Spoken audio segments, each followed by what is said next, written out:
사무엘하 4장 이스보셋의 죽음입니다. 이스보셋의 죽음. 이스보셋이 누구예요? 그런지 모를 걸 잡은데 사무엘하 4장 펴시면 예, 사울의 아들입니다. 이스보셋의 죽음인데 사무엘하 4장 7절입니다. 제목을 다른 걸로 잡을까 생각하다가 그냥 가장 간략하게 잡았습니다. 사무엘하 4장 7절 예, 같이 갑니다. 사무엘하 4장 7절입니다. 이는 그들이 집에 들어갔을 때 그가 침실에서 침상에 누워있으므로 그들이 그를 쳐서 죽이고 그의 목을 베어 그의 머리를 가지고 밤새도록 평야를 지나 도망하였기 때문이더라. 이는 그들이 레갑과 바나란 부하 장군들입니다. 그들이 집에 들어갔을 때, 집은 왕의 집이고요. 왕의 집에 들어갔을 때 그가 침실에서 침상에 누워있었으므로 낮잠을 자는 거였죠. 그들이 그를 쳐서 죽이고 그의 목을 베어 그의 머리를 가지고 끔찍하죠. 그리고 그 목을 들고 말이죠. 머리를 들고 밤새도록 평야를 지나 도망하였다 했는데 이게 어디로 가면 헤브론까지 간 거예요. 헤브론까지. 그 마하나임에서 헤브론까지란 말은 뭐냐면요. 어디서 어디까지로 행하시면 되냐면 여기서 샌디에고까지 행하시면 돼요. 샌디에고까지는 안 되는데 한 60마일 좀 더 되니까 여기서 샌디에고까지 100마일이거든요. 여기서 샌프란까지는 더 멀죠. 그러니까 여기서 어디까지 좀 해야 되나?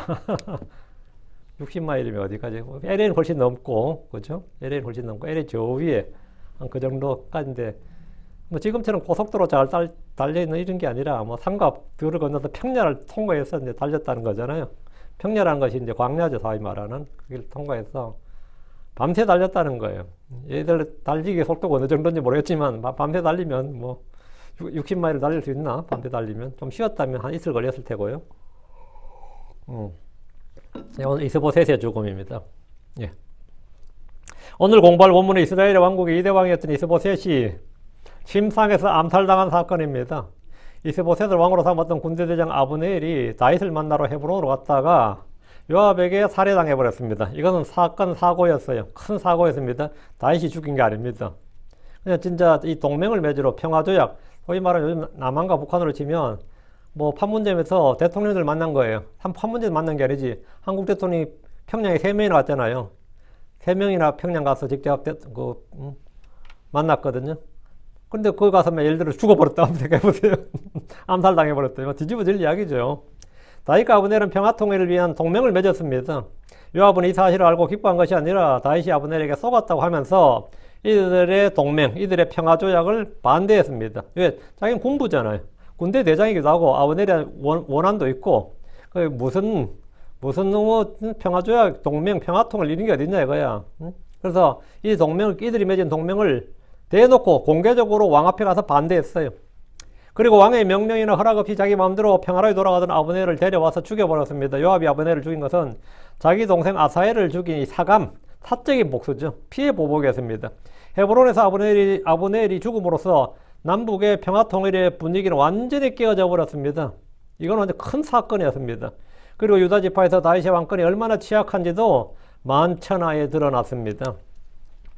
이 러시아, 지금은 아닌데요. 러시아 대통령 푸틴 오래 대통령했잖아요. 뭐 거의 장기 독재니까 얼마나 했어 지금까지. 근데 그 러시아 대통령이 미국 대통령이 바뀌면 그런다 그러잖아요. 미국 대통령은 말만 대통령이지 실제 실권이 별로 없다 그런다잖아요. 미국 대통령은 사실 말만 대통령이지 실제 권력이 없고 관료들한테 휘둘리기 때문에 미국 대통령은 아무것도 아니다 이렇게 말했다 그래요. 그러니까 이제 근데 미국 대통령이 상당히 이 대통령이 센데도 불구하고 뭐 입법부나 사법부 견제하면 뭐 실권이 별로 없다. 관료들이 반대하면 뭐 할 수 있는 게 별로 없더라 이런 거죠. 자기 경험해봤다 이거죠. 몇 명의 대통령을. 그래서 다윗의 왕권이 그렇게 취약하다는 거 이번에 밝혀진 거죠. 만천하에 드러났어요. 요압은 다윗의 건의와 명령을 공개적으로 무시해버리고 항명을 넘어 반역을 했습니다. 다윗은 아브넬의 죽음에 대해 적극적으로 자신의 무죄를 밝혔고 아브넬의 장례를 직접 치러주면서 애곡하며 애가를 지어 노래하고 그날 낮 동안 하루 종일 금식을 했습니다. 다윗은 요압이 아브넬을 죽인 것에 큰 충격을 받았고 자신이 비록 기름 부음 받은 왕일지라도 이날 힘이 약하도다 하면서 그 사실을 절감하고 한탄했습니다. 이 왕권 강화가 필요한 거죠. 왕권 강화는 뭘로 이루어지죠? 부하들을 처단하면서 숙청하면서 이루어지는 겁니다. 근데 아브넬을 못 죽이면 다윗 왕권 어떻게 강화합니까? 아브넬을 못 죽이는데 자기한테 대놓고 공개적으로 항명하고 반역하고 자기 허락도 없이 군대를 움직여서 아브넬 죽여버리는 그런 요압을 손을 못 보는데 어떻게 왕권이 강화되냐고. 왕권이 강화가 안 됐죠. 한탄스러운 거죠. 정상적인 왕조 국가의 시스템이고 왕권이 제대로 확립되었다면 부하의 이런 항명과 반역은 그 왕조국가에서 있을 수가 없는 일입니다. 실질적으로 이 정도의 사건이 터지면 요압은 당장 체포, 감금되고 사형을 당해야 되는 중죄입니다. 그럼에도 다윗은 요압에 대해서 아무런 조처도 할 수가 없었습니다. 다윗은 자신의 연약함을 인정하고 하나님께 이 사실을 고하고 요압과 그의 집을 저주했습니다. 요압에 의한 아브넬의 살해 사건은 평화통일을 원하던 다윗에게 정치적 위기였지만 그의 무죄를 입증함으로써 백성의 지지는 훨씬 높아졌습니다. 자, 본문 봅니다. 1절, 4장 1절. 그리고 아브넬이 헤브론에서 죽었다는 것을 사울의 아들이 들었을 때, 사울의 아들 이스보셋입니다. 그의 손이 약하게 되었더라. 또 모든 이스라엘 사람이 근심하였더라. 근심하죠. 아브넬이 평화로이 통일하자고 지금 다윗한테 가서 왕국 바치겠다는데 이렇게 갔는데 이 뭔 꼴이냐 말이죠. 그래서 살해당했다. 그러니까 이스보셋이 손이 약해지고 모든 이스라엘 사람들이 뭐래? 근심하였더라. 아, 앞으로 전국이 어떻게 되려나? 전쟁이 터지려나? 이런 생각이 드는 거죠. 드디어 전쟁이 터지긴 터지려나 보다. 동족 상잔 이런 거죠. 내전이 일어나는 거란 말이죠. 그 아브넬이 헤브론에서 죽었다는 소식은 이스라엘의 여러 지파들, 특히 사울의 아들이 들었을 때 그 일은 충격과 공포였습니다. 여기서 말한 사울의 아들은 지금 왕자에 앉아있는 사울의 아들 이스보셋입니다. 그의 손이 약하게 되었더라. 이 말은 그가 받은 정신적, 물리적 충격을 보여줍니다. 그는 정치적으로 큰 타격을 받았고 왕자는 위태로웠습니다. 이스보셋이 왕으로 실권을 가지려면 군권을 가지고 왕을 마음대로 하는 아브넬을 죽인 것은 사실 잘된 일입니다. 정상적인 국가라면 말이죠. 나를 괴롭히는 어떻게 생각하시면 되냐면요. 고려 왕들이 이 최씨 무신 정권이 완전히 시작했거든요. 뭐 최씨 앞에도 뭐 정중부 남부터 시작해서 무신 정권이 시작했는데 고려 왕실이 도저히 이 정권을 무너뜨릴 수가 없는 거예요. 근데 몽골이 와가지고 무너뜨려 준 겁니다. 몽골이 왔어, 외세가. 그러니까 최씨 정권을 완전히 싹 쓸어버린 거예요. 그럴 때 감사하겠어, 감사 안 하겠어요? 외적이 들어왔음에도 불구하고 왕의 입장에서는 한편 참 감사한 일이에요.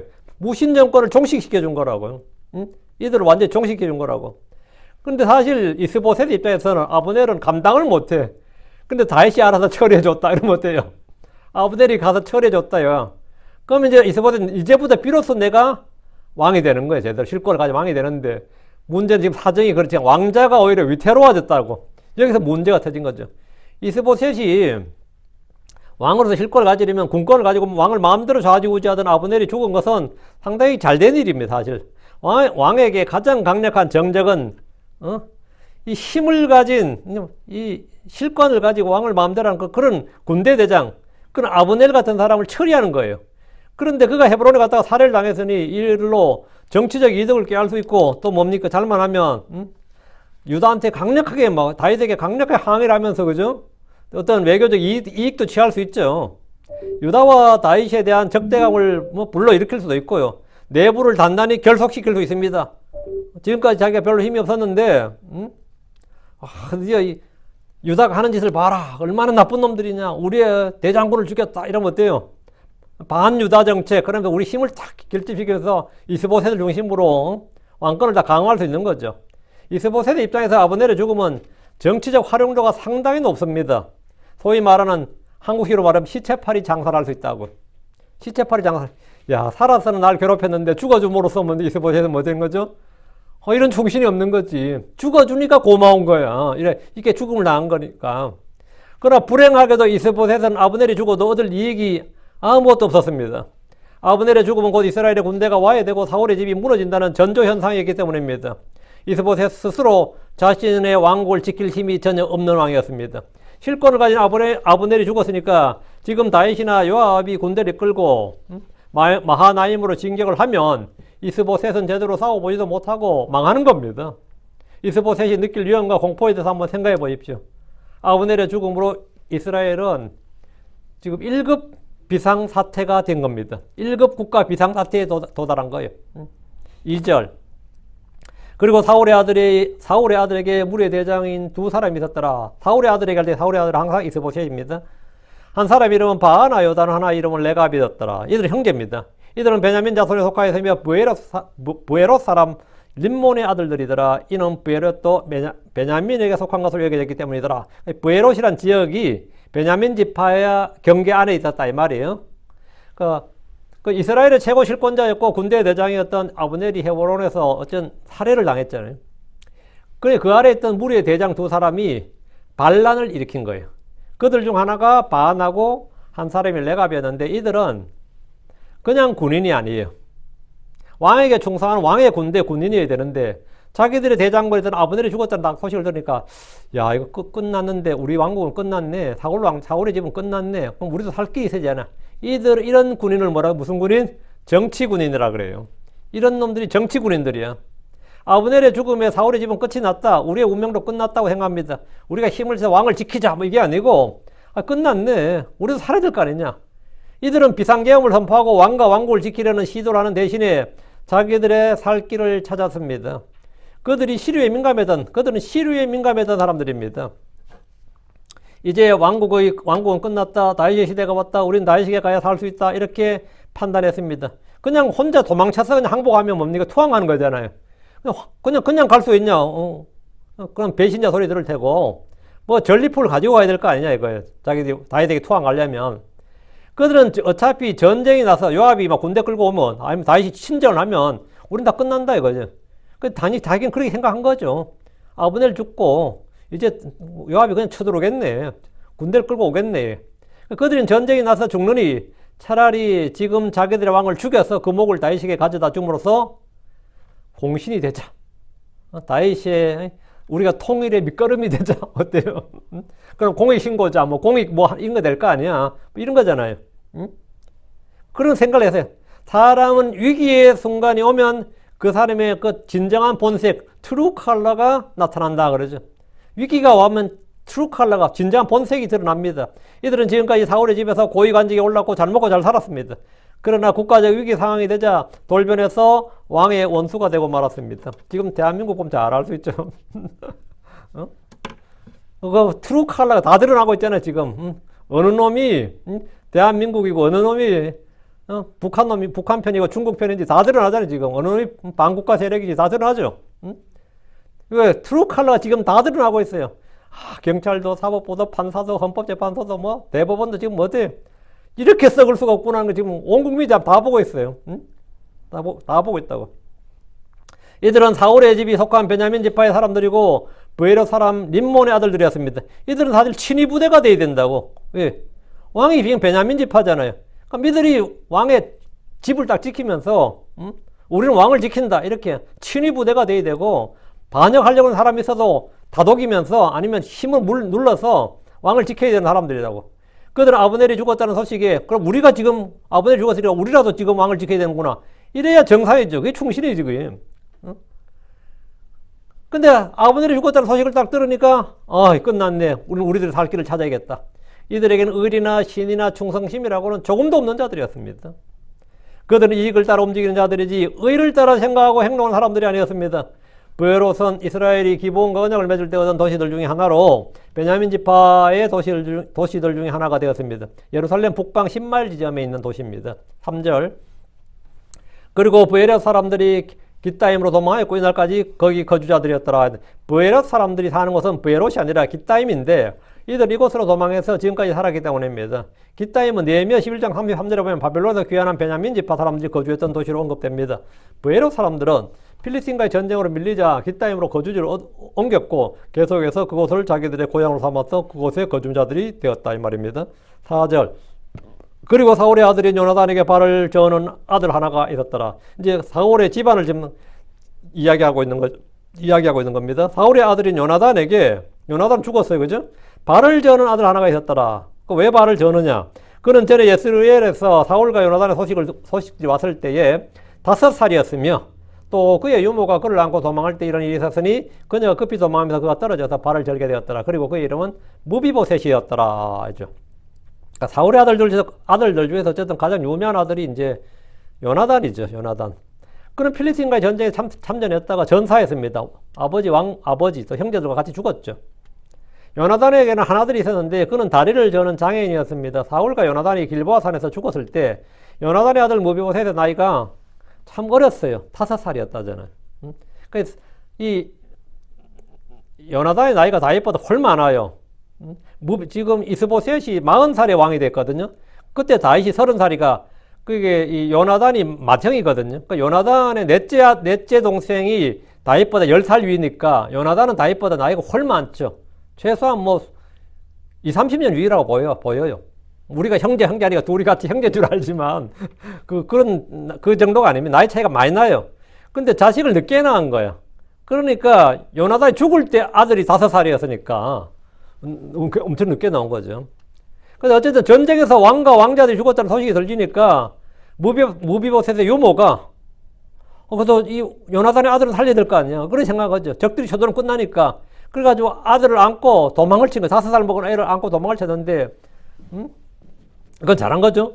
안전을 찾아서 도망간데, 유모는 사울왕의 손자인 무비보셋 생명이 위험하다고 생각했던지 그 아이를 안고 도망을 쳤는데, 도망치는 중에 문제가 터졌습니다. 5살이면 그렇게 어린아이도 아니잖아요.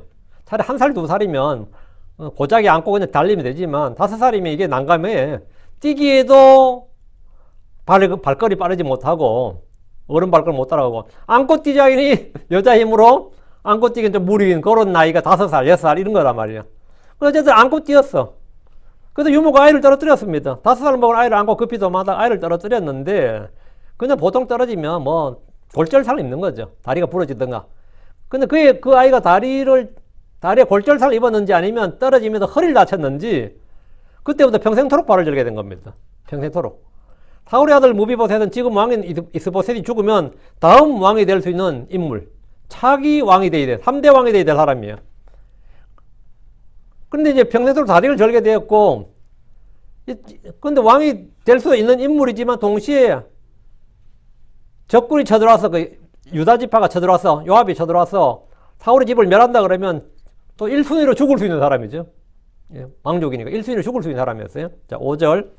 그리고 부에롯 사람 림몬의 아들들이 레갑과 바하나가 거기 바하나 가서 날이 뜨거울 즈음에 이스보셋의 집에 왔는데 그가 한낮에 침상에 누워 있었더라. 그가 이제 이스보셋이 침상에 누웠단 말이고요. 부에롯 사람이요 림몬의 아들들이 레갑과 바하나가 이스보셋의 집, 왕의 처소에 왔다. 왕의 집에 왔다 이 말입니다. 왕궁이죠. 업무 보거나 왕의 부름을 받고 온 것이 아닙니다. 보통 왕이 있는 곳에 누가 있어요? 당연히 왕의 근위대가 있죠. 왕의 근위병이 있는 거고, 요즘 말하면 경호원이 있는 거죠. 경호원들이. 경호부대가 있는 거고, 다음에 비서실이 있어서 누가 찾아오면 왕에게 보고를 합니다. 왕을 해할 수 있는 무기를 몸에 지는 것은 당연히 제한되는 거죠. 왕을 아련하면서 왕을 직접 만나러 가는데 칼을 들고 간다. 이건 있을 수 없는 이야기고, 당연히 무기를 해제하고 가는 거죠. 당연히 몸에 칼을 지닌다, 창을 지닌다. 이건 있을 수 없는 일이고, 그건 당연히 제한되고. 그래서 지금 이스보셋의 집에는 그런 기본적인 경호처도 없었고, 비서들조차도 없었던 것으로 보입니다. 이들이 온 시각은 날이 뜨거울 즈음이라고 하니까 정오를 기준으로 앞뒤 한두 시간, 그러니까 지금 이제 이게 대낮이다, 한낮이로 나와요. 이들이 온 시각이 날이 뜨거울 즈음이라고 하니까 이제 이 시간 12시쯤이죠. 그들은 아침이나 저녁, 밤이 아니라 대낮에 왕의 집으로 온 겁니다. 그 시각에 이스보셋은 침상에 누워 있었습니다. 중동 지역의 낮은 뜨거운 열기로 인해 밖에서 일을 할 수 없기 때문에 이 시간은 휴식 시간이에요. 낮잠을 자면서 휴식을 취하는 관습이 있는데 이건 이제 깔루라 이렇게 말합니다. 지금도 무슬림들은 이 꼭 지켜요. 낮에 낮잠을 잡니다. 정오전부터 오후 초반까지 짧게 휴식을 취하는 낮잠인데 더운 기후에서 효율적인 생활 방식이에요. 이렇게 해야지 해가 졌을 때 일을 막 열심히 할 수 있는 거예요. 그리고 그때 오히려 일을 열심히 할 수 있고 낮잠을 자는 건 굉장히 이제 몸을 리프레시하는 데 도움이 되죠. 괜히 그 시간에 일하면 더위 먹거나 오히려 몸이 지치고 일을 더 못하게 되니까 낮잠을 자요. 낮잠을 자는데 이제 한국 사람들도 익숙한 말이 있어요. 시에스타라 그래가지고 그건 스페인어죠. 시에스타란 말이 있는데 중동의 문화에서 그 십자군 전쟁에 영향을 받은 겁니다. 그게 그 짧은 낮잠을 효율적으로 일하는 데 굉장히 중요합니다. 이스보셋은 한낮에 침상에 누워 있었는데 레갑과 바하나가 이 시각에 이스보셋의 집에 온 것은 왕이 낮잠 잘 시간이라는 걸 아는 거예요. 그 알고 온 거지. 일부러 잠을 자는 시간에 한밤 아니면 낮잠이잖아요. 그 밤에 죽이려면 한밤중에 왔겠지. 그 낮에 죽이려면 이 시간에 오는 거지.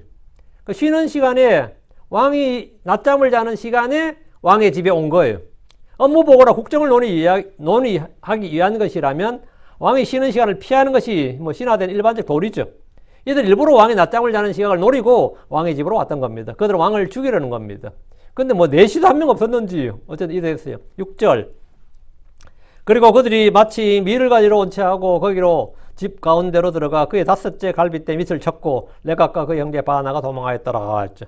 레갑과 바하나는 아브넬이 죽자 이스라엘이 망할 것이라는 나름 정치적 판단을 한 것이고, 또 당연히 요압이 아니면 다윗이 군대를 끌고 온다고 봤어요. 그거는 뭐 눈에 뻔하잖아. 아브넬이 죽었는데. 그래서 자신들의 살 길을 찾은 거예요. 아브넬이 죽은 지금 다윗이 군대를 몰고 올라오면 그들이 전쟁에서 나가 싸워야 되는데, 전쟁에서 패하면 그들도 아브넬처럼 죽게 될 것이 분명합니다. 그래서 그들은 남북 간의 전쟁을 하기 전에 왕을 죽임으로써 전쟁을 막고 통일의 일꾼이 되려는 겁니다. 우리나라도 1979년 10월 26일에 한국의 중앙정보부 중정부장이었던 김대기가 안가에서 대통령을 쏴주겠습니다. 그런 나름 미국의 지지를 받을 것이라고 생각했고, 독재자를 처단한 혁명가이고 민주화를 이룬 민주화 공로자가 될 것이라고 생각했습니다. 그런 그의 꿈은 허무하게 끝이 나는데, 법정에서 그거 한 말이 유명한 말이에요. 야수의 심정으로 유신의 심장을 쏘았다, 이렇게 말했습니다. 그의 쿠데타는 실패했습니다. 그도 나름 치밀한 정치적 계산을 하고 벌인 일이었지만 법정에서는 결국 우발적인 내란 목적의 시해범, 이렇게 됐어요. 그래서 사형을 당했는데 우발적 사건이라고 자기가 진술을 했는데, 지금 한국에서 어제지 김재규 장군의 명예를 회복해주고 역사적 재평가를 위해서 재심을 결정한다, 이렇게 판결이 내렸어요. 그런데 판사가 재심하겠다고 한다고 재심하는 거 아니에요. 재심은 사유가 7가지 딱 법으로 정해져 있습니다. 근데 거기에 재심 7가지 사유가 없어요. 김재규를 다시 재심할 이유가 없다고. 근데 어쨌든 재심을 선언해버렸어. 이 나라 판사들도 법을 안 지킨다는 거죠, 한마디로. 이 사건은 형법상 재심 사유에 한 가지도 7가지 중에 한 가지가 해당되지 않기 때문에 사연이 없는데, 그 재심 이유가 뭐냐고 이제 밝혔는데, 그게 뭐냐면 명예를 회복해주고 역사적 재평가를 해서, 판사는 역사가가 아닙니다. 판사는 역사 재평가를 하는 인물이 아니라고. 근데 어쨌든 뭐 또 할 것 같아. 지금 시작한다 그러더라고. 레갑과 바하나는 왕의 집으로 오면서 마치 밀을 가지러 온 채하고 왕이 자고 있는 집으로 들어갔습니다. 밀을 가지러, 이 말이 밀을 가지러, 이게 뭔 말 같아요? 양식을 얻으러 왔다는 말인데, 이를 통해서 이 레갑과 바하나가 하는 게 뭐냐면 군량미를 담당하는, 아마 보급 담당이었다, 이건 알 수 있는 거죠. 군수창고 담당이었다, 이 말이에요. 이를 통해서 왕을 섬기는 사람들이나 군인들의 양식을 담당한 업무를 했음을 짐작할 수 있습니다. 밀 가지러 왔다, 이 말은 뭐죠? 군인들한테 밀로 월급을 주니까, 그게 이거 가지러 왔다 하면 그 밀은 당시 군인들이 주는 급여입니다. 대낮에 왕의 집에 온 이유가 밀 때문이라고 하면 그들이 의심받을 일이 없습니다. 그들은 집 가운데로 들어가서 잠을 자고 있는 왕의 5째 갈빗대 밑을 쳤습니다. 성경에서 여러분, 성경 통독하는 분들은 꼭 죽일 때 5째 갈빗대 밑을 쳤다, 이 표현을 굉장히 자주 볼 겁니다. 왜 목을 쳤다든지 심장을 찔렀다든지 뭐 배를 찔렀다든지 이게 안 나오고, 꼭 보면 5째 갈빗대 밑을 쳤더라 이러는데, 우리 주님께서 창이 찔릴 때도 여기거든요. 5째 갈빗대 밑이에요. 이거는 이유는 해부학적으로 볼 때 이 부위가 치명적인 급소이기 때문입니다. 5째 갈빗뼈 아래쪽은 간과 비장과 위, 심장의 심장의 아래쪽 부분이 위치한 부위로, 이곳을 강하게 찌르면 출혈이 심하고 즉사할 가능성이 높습니다. 그리고 칼이나 창이 깊숙이 박힐 수 있는 부위입니다. 갈비뼈 사이의 공간이 상대적으로 넓어서 무기가 깊이 들어가기 쉽습니다. 심장과 폐를 직접 찌를 수도 있고 단번에 치명상을 입힐 수 있습니다. 이 부분은 갑옷을 입고 있어도 옆구리라는 취약한 부분이므로 창이나 칼이 쉽게 들어갈 수 있습니다. 레갑과 바하나는 왕을 죽인 후에 즉살시키기 위해서 고기를 찌른 거예요. 급소를 딱 정확히 찌른 거죠. 왕을 죽인 후에 그의 머리를 들고 도망을 했는데, 레갑과 그의 형제 바하나가 도망하였더라 했죠. 그들은 동기나 목적이 어떻든 간에 자기들의 손으로 왕을 죽인 살인자들이었습니다. 이스보셋은 왕이 된 지 2년 만에 전쟁터에서 적들이 아니라 자기 침상에서 부하들에게 찔려 숨을 거두었고, 그의 머리가 잘리는 아주 비극적인 생을 마감을 했습니다. 왕이 되고 싶어 된 것도 아니고, 아브넬이 다 데려다 자기를 왕으로 삼았는데 또 거기다 이렇게 2년 하고 이렇게 죽었어요. 참 인생 알 수가 없는 거죠. 사람 삶이란 게 참 알 수가 없는 거예요. 7절입니다. 이는 그들이 집에 들어갔을 때 그가 그의 침실에서 그의 침상에 누워 있었더라.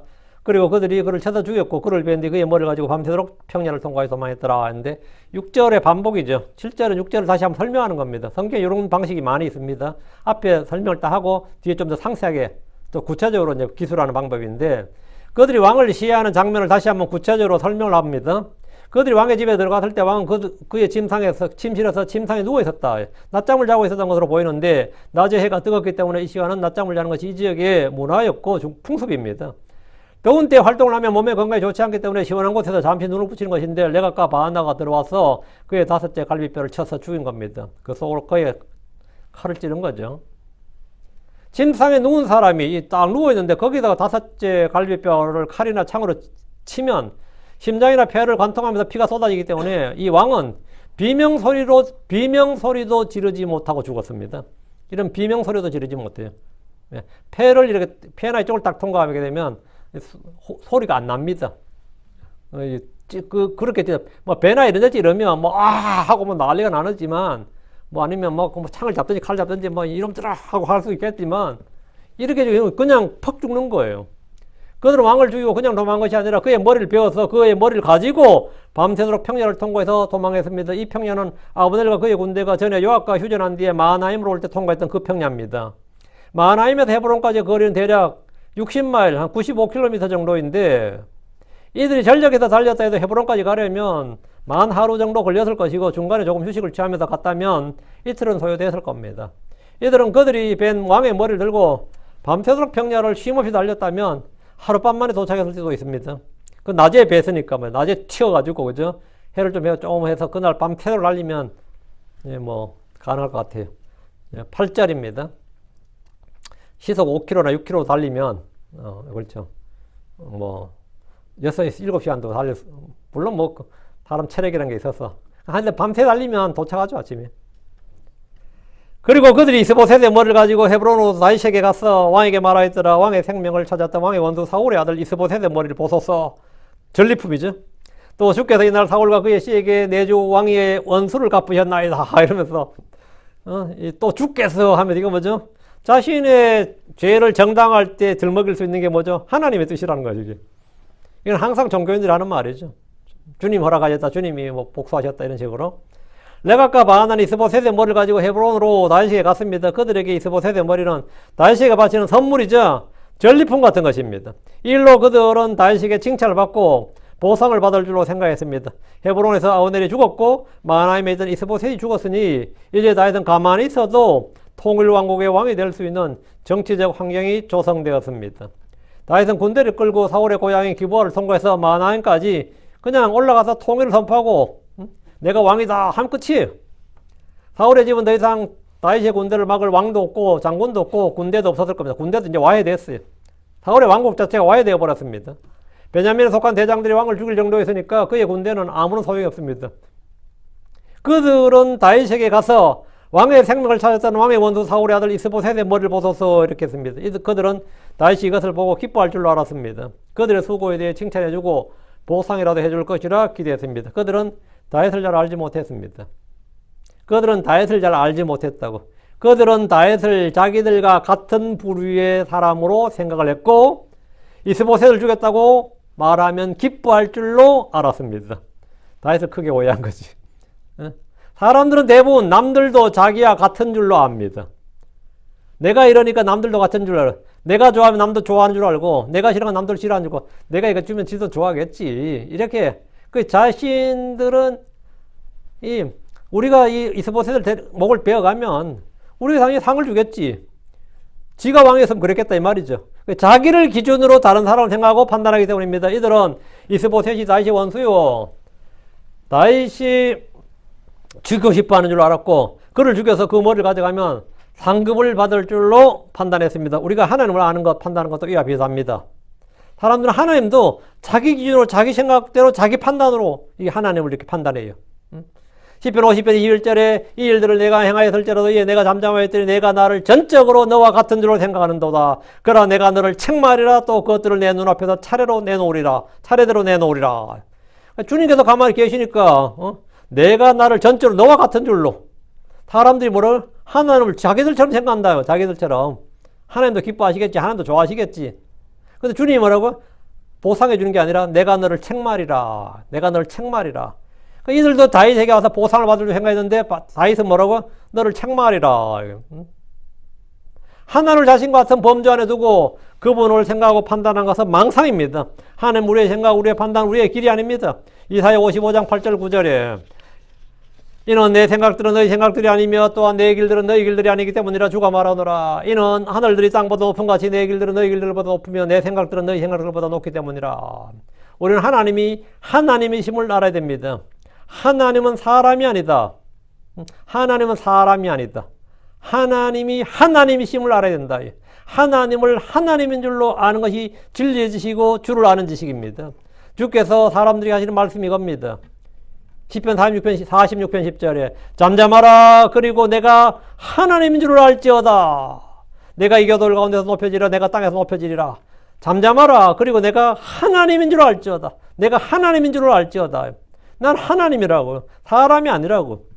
시편 100편 3절 너희는 주 그분께서 하나님이심을 알지어다. 우리를 만드신 이는 그분이시오 우리 자신이 아니로다. 우리는 그분의 백성이요 또 그분의 초장의 양이로다. 주 그분께서 하나님이심을 알지어다. 하나님을 알라. 하나님이 그분이 하나님을 알라요. 응? 자기가 같은 줄로 알아요. 내가 네가 아니지. 내가 너하고 같은 줄로 알면 안 되지. 급이 다르잖아요. 응? 레갑과 바하나는 다윗을 자신과 같은 부류의 사람 알고 이스보셋을 죽여서 그의 머리를 가져온 것을 내놓았습니다. 다윗 앞에 자랑스럽게 내놓은 거예요. 자기들은 인정받고 공로를 인정받고 칭찬받으려고 내놓은 겁니다. 상급을 받으려고 내놓은 거예요. 그들은 자기들이 한 일을 주께서 한 일이라죠. 주께서 한 일. 또 주께서 이날 사울과 그의 씨에게 내 주 왕의 원수를 갚으셨나이다. 주께서 이날 이 말을 오죠. 주께서 자기들의 손을 통해서 우린 주님의 뜻을 행했다는 거예요, 지금. 악을 행하고 죄를 지어놓고 이거 주께서 이런다 그래. 주님이 언제 그들에게 이스보셋을 죽이라고 그랬냐고. 근데 그들 자기 생각과 자기 판단대로 하고 나서는 또 주께서 이날 사울과 그의 씨에게 내 주 왕의 원수, 다윗의 원수를 갚으셨다. 이렇게. 그건 자기들 해석이죠. 그 자기들 생각이고 자기들 해석이지. 사람들은 자기들의 악행을 정당화할 때 하나를 끌어들이고 주의 이름을 들먹입니다. 결국 다 주님께서 또 하셔서 이런 식으로 말하죠. 우리도 많이. 자기들 합리화할 때 제일 편한 게 뭐죠? 그래도 결국 하나님께서 하셨어요. 이렇게. 한국 대형교회들도 죄를 많이 짓고 나서 그러더라고. 이 모든 걸 하나님이 하셨습니다. 이러더라고.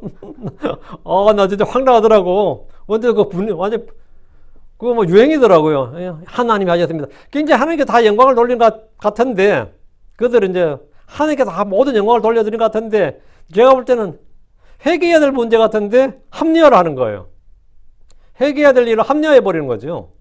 레갑과 바하나는 자기들이 왕을 죽인 대하 불법을 시인하지 않고 공로를 자랑했고 이것은 하나님의 뜻이고 하나님께서 행하신 일이다. 그리고 이래 되면 죄를 회개할 일이 있어요, 없어요? 없죠. 하나님이 하신 일인데 주께서 하셨다잖아요. 주께서. 그 자신들의 죄와 불법을 시인하고 회개할 일이 전혀 없는 거예요. 사실 솔직히 이들이 와가지고 나의 앞에다 솔직히 이제 아브넬이 죽고 여기서 요압이 아브넬을 죽여버렸고 우리 너무 두려웠습니다. 또 왕이 쳐들어오면 우리도 죽을 것 같아서 이렇게 했나이다. 그래서 차라리 긍휼을 얻을 수 있어. 내 이해한다. 인간의 약함을 진짜 진짜 그런 생각할 수 있겠구나. 니들이 참 군인은 군인이지만 참으로 쫄짱보구나. 이렇게 되는데 이들은 굉장히 뭡니까? 당당하게 지금 이렇게 이야기하니까 진짜 눈꼴시가 안 쉬어. 비가 상하지. 다윗이 봐도 이런 미친놈들이 있나 이거지. 9절. 그리고 다윗이 브에라 사람 림몬의 아들 레갑과 그 형제 바하나에게 대답하며 또 그들에게 말하기를 주께서 살아계시거니와 그분께서 내 혼을 온갖 역계에서 구속하셨도다.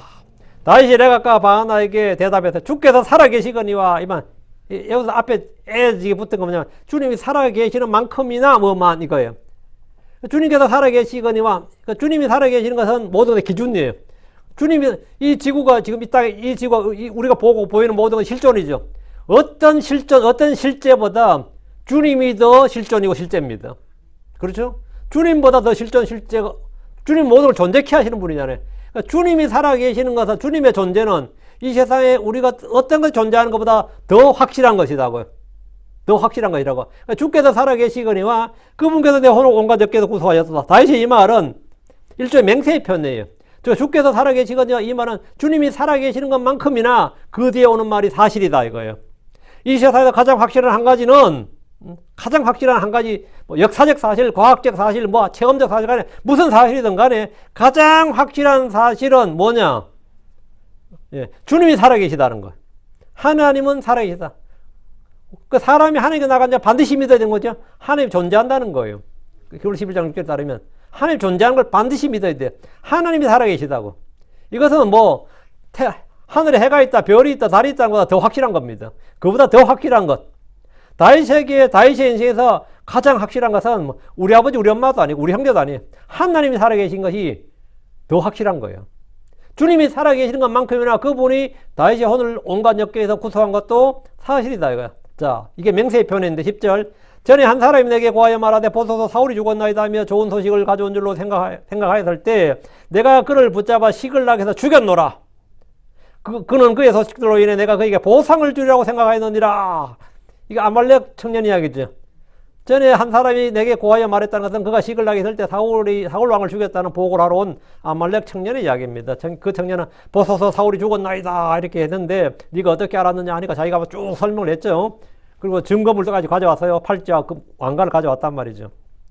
그래가면서 자기가 사울을 죽였다고 하면 다윗이 보상을 줄 줄 알고 칭찬할 줄 알고 그렇게 좋아할 줄 생각을 했단 말입니다. 그는 다윗에게 좋은 소식을 가져왔다고 생각했지만 그는 다윗에게 죽임을 당했습니다. 그 아말렉 청년은 사울이 죽여달라고 했고 이미 죽어가는 중에 그의 고통을 끊어주려고 죽였다. 이렇게 난 살인을 한 게 아니라 사실은 안락사를 시켜준 거다. 고통 주에 죽는 것보단 차라리 지금 안 그래도 다시 살아날 가망성이 없었기 때문에 내가 그의 목을 끊어줬다, 목숨을 끊어줬다 이렇게 그런 식으로 말했어요. 그런데도 다윗이 주의 기름 부음 받은 자를 죽였다는 이유로 그를 사형에 처했습니다. 그런데 이들은 잠을 자고 있는 이스보셋을 고의적으로 은밀히 다가서 암살을 한 거죠. 시해한 겁니다. 이건 완전히 다른 거야. 아말렉 청년보다 100배 나쁜 거지. 이스보셋이 그들에게 해를 끼친 것도 아니고 다윗을 해하려 한 적도 없습니다. 그럼에도 그들은 알아서 이스보셋을 죽이고 다윗에게 충성하는 모양새를 취했습니다. 이들은 시류에 민감하고 정치적 이득을 꾀하는 자들로서 순전히 사익을 쫓아서 자기들의 주요 왕인 이스보셋을 죽인 살인자들입니다. 자기들이 뭐 해가 된다 그러면 뭐 우리나라 요즘 뭐 뉴스 맨날 봐요. 저도 많이 보거든요. 장군 별이 3개인 사람이 와서 질질 짜더라고. 우리 똥별이라 그러는데 똥별들 나와서 막 짜고 말이죠. 다 막 대통령한테 다 미루고 막 그러잖아요. 나도 알고 보니까 지같이 해놓고는 그러는 거죠. 이 사람은 완전 정치 군인들이단 말이죠. 그냥 살인자들이에요. 그냥 내가 그를 붙잡아 시글락에서 죽였노라. 이것은 사울을 죽인 자에 대한 다윗의 판결이었고 그래서 이스보셋을 죽인 이들에 대한 판결도 충분히 할 수 있죠. 10절.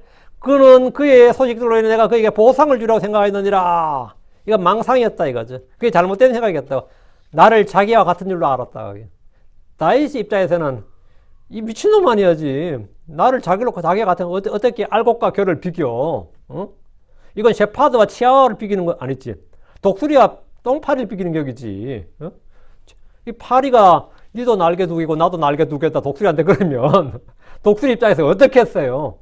조그만 치아와가 셰퍼드한테 니나 나나 다 같은 개다 그러면 이거 셰퍼드 입장에서 진짜 이거는 뭐 그냥 당나귀가 진짜 지금 백마이 가서 니나 나나 똑같은 종 아니냐는 거 똑같은 그런 거예요. 이게 말이 되냐고. 그 아말렉 청년이 와가지고 지금 뭐 다윗을 자기가 같은 줄 알지. 이놈들이 와가지고 지금 뭐 다윗을 자기가 같은 줄 알아. 다 같은 줄로 안다고. 전에 전장에서 사울의 그 머리관이지 왕관과 팔찌를 들고 사울을 죽였다는 것을 증언한 아말렉 청년은 다윗이 자기에게 보상을 주려고 생각을 했습니다. 지금 마하나임에서 이스보셋의 머리를 잘라서 이곳에 온 이 두 사람도 똑같은 생각이었습니다. 그들의 사고방식이 요 정도야. 그들이 생각하는 게 요 정도라고. 그들은 다윗을 위해서 일을 했다. 다윗이 원수를 갚아준 공로를 인정받고 보상을 얻으려 했습니다. 왕이 악한 일을 한 이 악인들에 대해서 칭찬하고 보상을 준다면 그 왕국은 의의 왕국이 아니라 죄악의 왕국입니다. 왕이 사악한 자를 징벌하지 않고 의인들을 처벌하고 사악한 자들을 승진시키고 보상을 주면 그건 나라가 아닙니다. 그건 왕국이 아니에요. 사악한 자에게 면죄를 주고 의를 행한 자에게 감옥 집어넣는 것도 마찬가지예요. 그런 사법부, 그런 행정부, 뭐 그런 정치인, 그럼 그 나라 망한 겁니다. 다윗은 선하고 의로운 왕이고 주를 두려워하는 왕이었고 하나님의 심판을 하는 왕으로서 악을 행하는 자들에게 공의로운 보응을 내야 됩니다. 하나님이 권력을 주신 것은 선을 행하는 자들을 칭찬하고 악을 행하는 자들에게 징벌하라는 겁니다. 다윗은 요압의 죄와 불법에 대해서는 심판하지 못했는데 이는 그의 힘이 약했기 때문입니다. 그러나 이스보셋을 죽인 이들에 대해서는 바로 심판을 선포했습니다. 11절. 그런데 하물며 사악한 사람들이 의로운 자를 그의 침상 위에서 죽였을 때는 얼마나 더 하겠느냐? 그런즉 이제 내가 그의 피를 너희 손에서 요구하며 또 너희를 땅에서 없애지 아니하겠느냐? 바로 사형이다 이거야. 다윗은 왕으로서 그들의 악행과 불법을 지적하며 그런데 하물며 사악한 사람이 의로운 자를 그의 집 그의 침상에서 죽였을 때는 얼마나 더 하겠느냐? 왕을 죽인 너희들은 사악한 사람이고 이스보셋은 의로운 사람이란 겁니다. 이것이 왕의 판결입니다. 사악한 사람이 자기 왕을 그의 침상에서 죽였다는 것이 다윗의 판단이. 다윗은 그런즉 이제 내가 그의 피를 너희 손에서 요구하며 사형이다 이거예요. 또 너희를 땅에서 없애지 아니하겠느냐? 바로 처형한다 이거예요. 내가 그의 피를 너희 손에서 요구한다는 것은 그의 피의 법칙 사형을 말하고 피를 흘린 자는 반드시 그의 피가 흘려야 한다는 율법이 있었습니다. 이것은 율법이 주어지기 전부터 주어진 말씀입니다. 창세기 9장 6절에 누구든지 사람의 피를 흘린 자는 사람 위에 자기 피를 흘리리라 했는데 다윗은 죽은 이스보셋의 피를 그를 죽인 살인자들의 손에서 요구하겠다는 것이었습니다. 또 너희를 땅에서 없애지 아니하겠느냐? 그들에 대한 다윗의 판결은 사형이고 이것이 하나님께서 권력자들에 주신 행정권 즉 칼입니다. 하나님께서 그들이 칼을 주셨다 때 이 칼이에요. 크리스천들로서 우리는 원수들을 사랑해야 됩니다. 저주한 자들을 축복하고 증오하는 자들을 그들에게 선을 행하고 악의를 품고 다루며 박해하는 자들을 위해 기도해야 됩니다. 그러나 주님이 칼을 주신 권력들은 법을 공의롭게 집행해야 됩니다. 악을 행하는 자들을 징벌해야 됩니다. 다윗은 개인적으로 레갑과 바하나를 미워해서 죽이는 것이 아니고 왕으로서 또 재판관으로서 그들이 행한 일에 대해서 의롭게 재판하고 심판하려는 겁니다. 다윗 자기에게 뭐 잘못 신뢰를 했기 때문에 이놈도 죽여버리겠다. 그게 아니고 자기가 보복하는 게 아니고 왕으로서 재판관으로서 이스라엘의 대장으로서 판결을 법을 집행하는 거죠. 법을 집행하는 거예요. 이거는 12절. 그리고 다윗이 그의 젊은이들에게 명령하였더라. 이에 그 젊은이들이 그들을 죽였고 그들의 손발을 베어 헤브론에 있는 연못 위에 매달았더라. 그러나 그들이 이스보셋의 머리를 가져다가 그것을 헤브론에 있는 아브넬의 돌무덤 안에 장사지냈더라. 다윗이 그의 젊은이들에게 명령했다는 것은 그들을 죽이라는 사형 집행에 관한 명령입니다. 즉결 심판, 즉결 처형이었습니다. 이에 그 젊은이들이 그들을 그 자리에서 죽였습니다. 그들이 이스라엘의 왕을 죽였다가 유다의 왕에게 죽임을 당했습니다. 다윗은 그들을 그냥 죽여서 묻어준 것이 아니라 그들의 손발을 베어서 헤브론에 있는 연못 위에 매달았습니다. 다윗은 사울의 집에 반역하는 자들을 기뻐하지 않는다. 사울의 집을 나는 원수로 여기지 않는다는 점을 헤브론에 있는 유다의 백성에 보여준 것이고 앞으로도 사울의 집에 이렇게 해를 끼치는 것은 나에게 뭐다? 나한테 죽어 이거예요. 앞으로도 사울의 집에 무비보셋을 죽인다든지 사울의 집에 누굴 죽인다 다윗은 지금 누가 남았는지 모르죠. 근데 하여튼 사울의 집에 해가지고 나한테 무비보셋 죽여서 나한테 온다든지 하면 너희들도 이렇게 죽여버린다 이거야. 이건 순간적으로 소문이 나는 거죠. 그래가지고 야 사울의 집에 해코지 하지 마라. 괜히 다윗한테 칼 맞는다 이렇게 다윗이 이걸 딱 선포한 게 뭐냐면 그냥 죽여서 그냥 묻어줄 수 있죠. 근데 그들의 손발을 위해 헤브론에 있는 연못 위에 매달았더라 하는 게 바로 이거예요. 공개 처형인데 그렇게 해가지고 사람들에게 나는 사울의 집에 대해서 악감이 전혀 없다. 나는 사울의 집에 보복할 마음도 없고 나를 위해서 사울의 집에 돌을 던지고 하고 하는 게 날 기쁘게 하는 게 아니다 이거지. 난 다윗을 위해서 사울의 아들을 때려 죽였어요. 이게 사울의 며느리를 죽였어요. 사울의 누굴 죽였어요. 나에게 상을 주세요. 이따위 소리 하지 말라는 거죠. 사울의 집에 하는 게 다윗에게 조금 더 아니다. 왜? 다윗이 사울의 사위입니다. 사울의 아들이고 사울의 왕가를 사울의 집을 지금 계승하려는 거예요. 그래서 다윗은 누구든 칼로 사울의 집을 대적하는 자들을 처단함으로써 그런 사울의 집을 대적하는 사람이 아니라 사울의 집을 계승하는 계승자임을 드러낸 겁니다. 다윗은 그들이 가져온 이스보셋의 머리를 헤브론에 있는 아브넬의 돌무덤 안에 장사지내 주었습니다. 이를 통해 온 백성은 사울의 집에 대한 다윗의 생각과 판단을 확실히 알 수 있었습니다.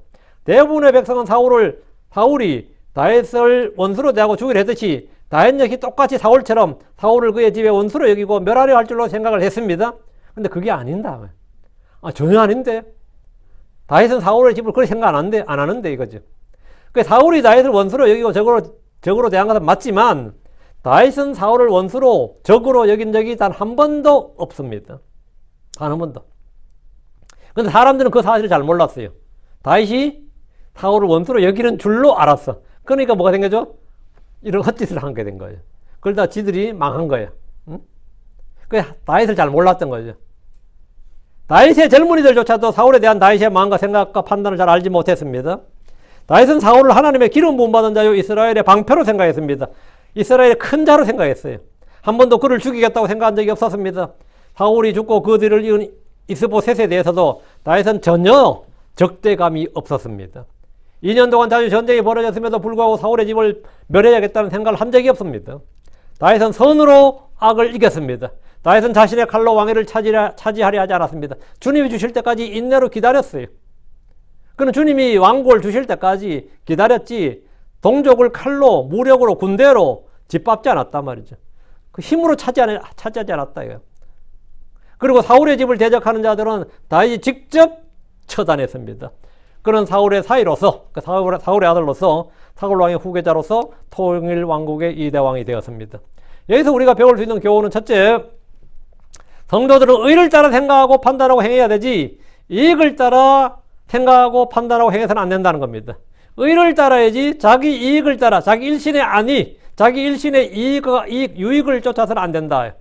내각과 반하는 이익을 쫓아서 행했습니다. 둘째, 자기 생명을 구원코자 하면 죽는다, 잃는다는 겁니다.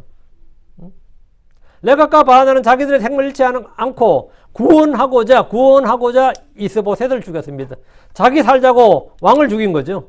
그들은 다른 사람을 죽여서라도 자기들의 안전을 담보받으려 했습니다. 그 결과 그들이 죽임을 당했습니다. 오히려 그들이 나는 왕을 끝까지 지키겠다 그래서 뭡니까? 충신으로 제재받았을 겁니다. 다윗이 그런 사람은 그건 당연한 거 아니에요. 자기 생명을 얻고자 하는 자는 잃습니다. 주와 복음을 위해 생명을 잃는 자는 얻습니다.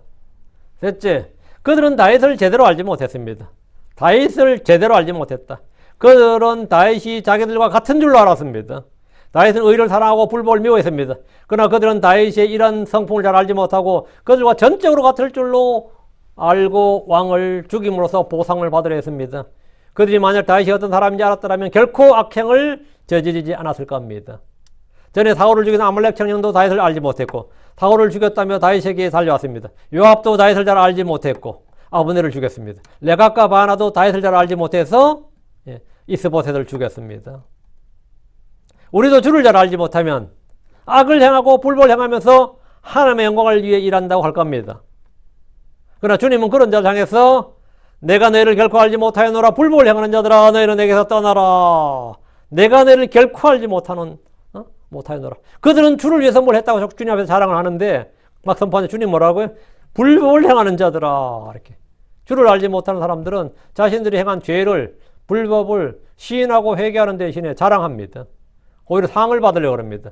그러나 주님께서는 내가 너희를 결코 알지 못하였노라. 불법을 행하는 자들아 너희는 내게서 떠나라. 이렇게 말씀하십니다.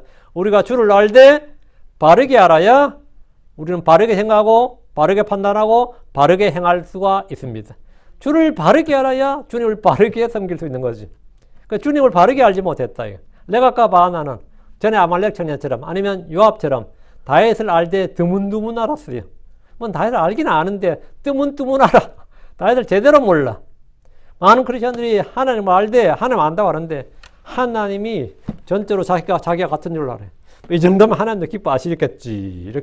이렇게 하면 뭐 하나님 내 죄 좀 알아주시겠지. 이렇게. 그런 사람들은 죄를 지어도 회개할 줄을 모릅니다. 죄를 죄로 모르지. 하나님 위해서 했다고 생각해 보니까 계속해서 자기를 정당화하고 합리화를 합니다. 그래서 이건 굉장히 큰 오히려 이거야말로 정말 저주입니다. 이게 정말 저주예요. 죄를 죄로 알아야 되는데 죄를 죄로 모르면 뭐 회개할 기회조차도 없는 거죠. 회개할 시도조차도 못하는 겁니다. 주님께서 우리에게 깨닫는 마음을 주셔서 하나님을 바르게 알자. 그리고 죄를 바르게 알자. 의가 무엇인지 우리 알아야죠. 우리가 무지하지 않기를 원합니다. 오늘까지 기도합시다. 이대적으로 간주하는 감사합니다. 하나님께서 주신 말씀 지금 선포했습니다. 선포된 모든 말씀들이 성도들이 잘 전달되게 해주시옵소서. 저희가 이 땅에서 주를 믿는다고 늘 고백하지만 참 의를 따라 행하지 않고 육신의 정욕을 따라 행할 때가 있고 세상을 쫓을 때가 있습니다. 또는 아버지는 성령을 쫓아 행하지 않고 육신을 쫓을 때가 있습니다. 자기 이익을 쫓아 행하면서 자기를 합리화할 때도 있고 죄를 시인하고 불복을 회개해야 될 때 오히려 정당화하고 아버지 하나님 주를 영화롭게 하지 못하고 오히려 주님을 모독할 때가 많이 됩니다.